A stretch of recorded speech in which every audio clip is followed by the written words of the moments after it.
आज की हमारी कहानी एक ऐसे बिजनेसमैन के ऊपर है जिसने अपने परिवार को खुश रखने के लिए जिंदगी भर मेहनत करी। जो दिन रात सिर्फ इसलिए मेहनत करता रहा ताकि उसका परिवार सेफ एंड सिक्योर रहे, पर बदले में उसे मिला क्या?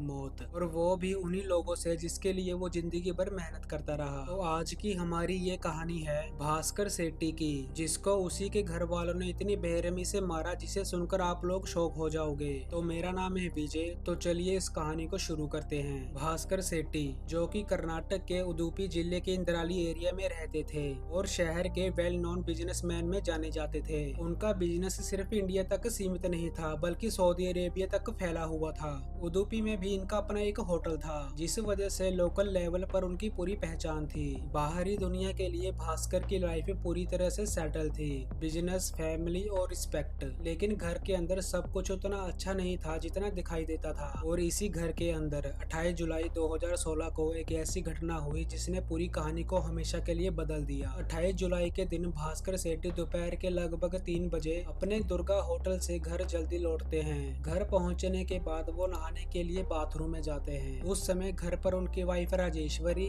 उनका बेटा नवीन शेट्टी और फैमिली एस्ट्रोलॉजर निरंजन भट्ट मौजूद थे। भास्कर के बाथरूम से बाहर आते ही इन तीनों ने उसकी आंखों पर पेपर स्प्रे का यूज किया, फिर उसके सर पर रोड से मारा और इसके बाद इन लोगों ने भास्कर को कीटनाशक पिला दिया। इतना सब कुछ करने के बाद भी जब इन लोगों का मन नहीं भरा तो उन लोगों ने भास्कर के हाथ और पैर बांध दिए और फिर उसे बाथटब में डुबोकर मार दिया। इसके बाद तीनों ने बॉडी को कार की डिग्गी में डाला और निरंजन भट्ट के घर ले गए, जहाँ पे एक यज्ञशाला थी। फिर इन लोगों ने वहाँ पर बॉडी को काटा और उसके टुकड़े करके कुंड में घी और पेट्रोल डालकर जला दिया। इसके बाद इन्होंने हड्डियों और कुंड की ईंटों को पाली रिवर में फेंक दिया ताकि सबूत नष्ट हो जाए। फिर उन्होंने घर और यज्ञशाला की सफाई करी ताकि कोई सबूत न बचे। ये सारा प्लान उन्होंने पहले ही सोच रखा था ताकि इन्वेस्टिगेशन के दौरान उनका इन्वॉल्वमेंट सामने न आ सके। 28 जुलाई 2016 के बाद जब भास्कर सेठी कहीं नहीं दिखे तो उनकी मां गुलाबी सेठी ने पहले भास्कर की पत्नी राजेश्वरी और फिर अपने पोते से भास्कर के बारे में पूछा। तो उन लोगों ने कहा कल शाम से ही हमने भास्कर को नहीं देखा। फिर गुलाबी सेठी ने घर के अंदर और आसपास चेक किया। उसके बाद उन्होंने रिश्तेदारों से और पड़ोसियों से पूछताछ की और फिर समझा कि जरूर कुछ ना कुछ उनके बेटे के साथ हुआ है, क्योंकि भास्कर कभी भी अपनी मां को बिना बताए घर से नहीं जाता था। इसके अगले दिन 29 जुलाई 2016 को गुलाबी सेठी पुलिस स्टेशन गई और भास्कर की मिसिंग कंप्लेंट दर्ज करवाई। पुलिस के पास कंप्लेंट आने के बाद उन्होंने जल्द ही इन्वेस्टिगेशन स्टार्ट कर दी। सबसे पहले पुलिस ने घर की पूरी तलाशी की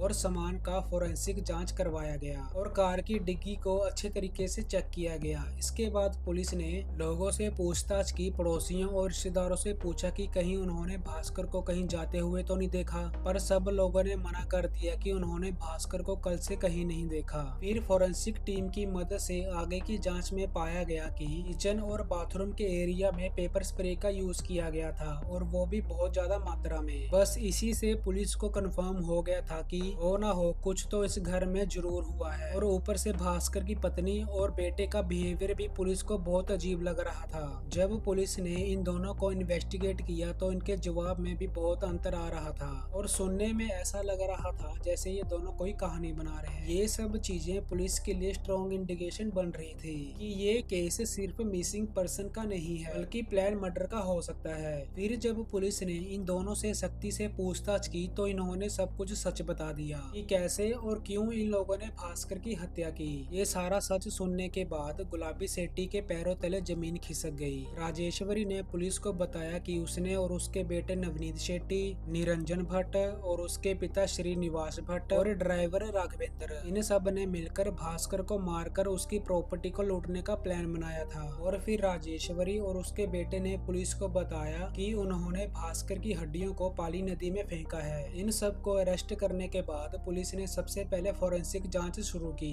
पाली रिवर से बरामद हड्डियों को लैब भेजा गया। लैब टेस्ट से कंफर्म हुआ कि ये भास्कर की ही हड्डियां हैं। घर और कार से भी सबूत इकट्ठा किए गए जिसमें फिंगरप्रिंट भी शामिल थे।